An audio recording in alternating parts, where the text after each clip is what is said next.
Kita berlanjut ke fungsi komponen yang sebelumnya sudah dijelaskan.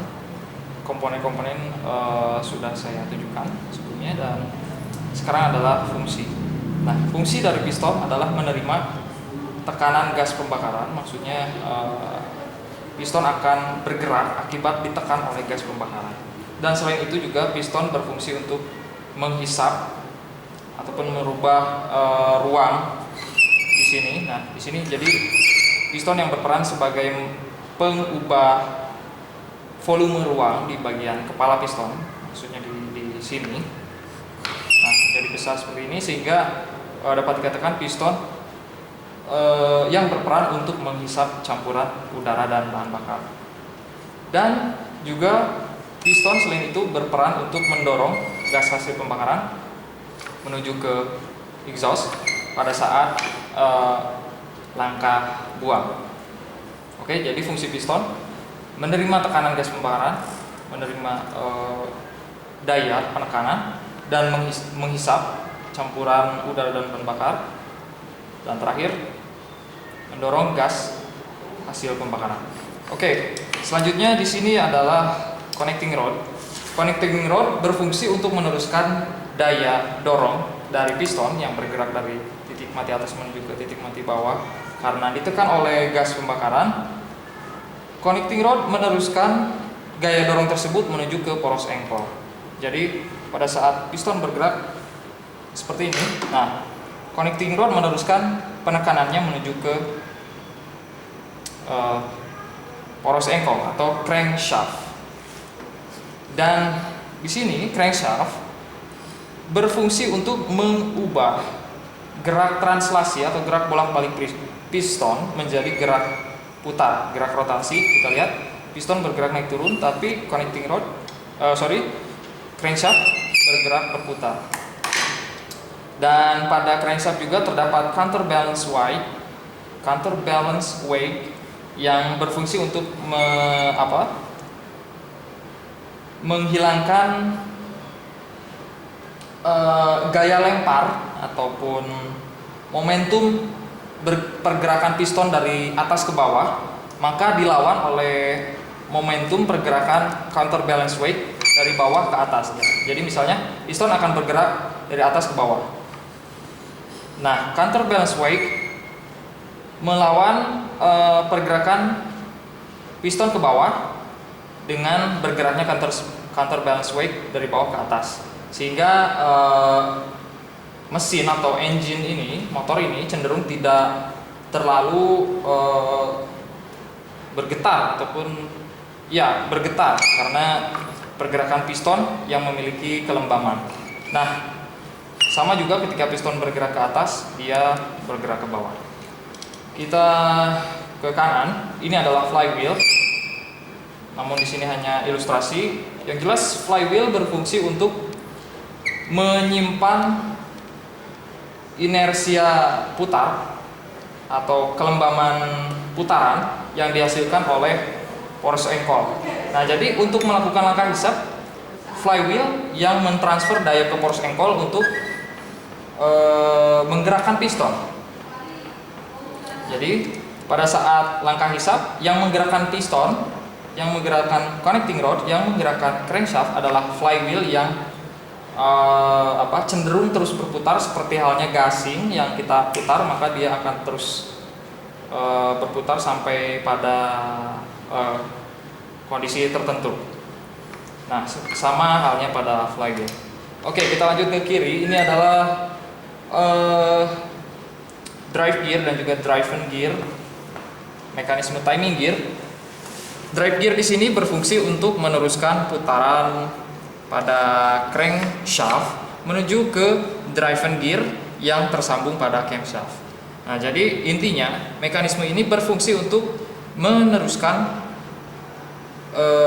putaran dari crankshaft menuju ke camshaft, yang mana camshaft berperan untuk membuka dan menutup katup masuk dan juga katup buang. Oke, kita berlanjut ke atas, kembali ke atas. Ini busi yang umum kita ketahui berfungsi untuk memercikan bunga api untuk membakar campuran udara dan bahan bakar yang sudah berada dalam ruang bakar. Dan ini adalah katup berfungsi untuk membuka dan menutup saluran intake manifold menuju ke ruang bakar dan juga exhaust manifold dari ruang bakar. Dan valve spring berfungsi untuk mengembalikan posisi valve atau katup di sini. Ini valve spring agar katup atau valve di sini kembali ke posisi menutup. Nah, jadi pada saat sudah ditekan, yang mengembalikan katup ke atas adalah penekanan pegas atau pegas yang kembali ke posisi semula seperti ini. Dan fungsi dari rocker arm yang ini yaitu meneruskan dorongan atau gaya dari push rod menuju ke katup. Jadi semacam mekanisme jungkat-jungkit. Push rod menekan rocker arm dan rocker arm terdapat poros rocker arm di sini atau rocker arm shaft yang menekan valve. Dan fungsi push rod di sini seperti yang telah saya singgung sebelumnya adalah meneruskan penekanan cam lobe dari cam shaft yang berbentuk bulat telur ini. Nah, yang puncaknya diteruskan oleh push rod untuk menekan rocker arm yang selanjutnya untuk membuka katup. Oke, dan kita kembali ke bawah. Camshaft berfungsi untuk menekan valve lifter yang terpasang pada push rod. Oke, seperti yang telah saya singgung sebelumnya, pada camshaft terdapat cam lobe yang akan menggeser atau menekan valve lifter dan menekan push rod ke atas. Oke, kita lanjut ke area sini. Air cleaner atau air filter di sini berfungsi untuk memisahkan udara yang dihisap dari kontaminan dan juga debu, dan bahkan juga mekanisme ini diusahakan agar tidak menghisap kandungan embun ataupun air. Oke, dan selanjutnya ini adalah karburator. Mekanisme mendetail mengenai karburator silakan Anda lihat di channel Sekolah Online Teknik Otomotif mengenai bagaimana cara kerja karburator. Di sana dijelaskan mendetail mengenai sistem-sistem yang ada pada karburator.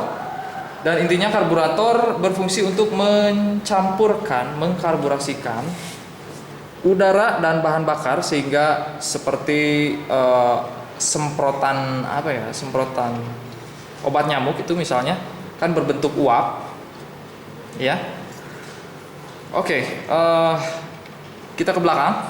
Ini adalah ignition coil yang berfungsi untuk menaikkan tegangan dari baterai 12 volt hingga menjadi 20.000 sampai 30.000 volt menuju ke busi.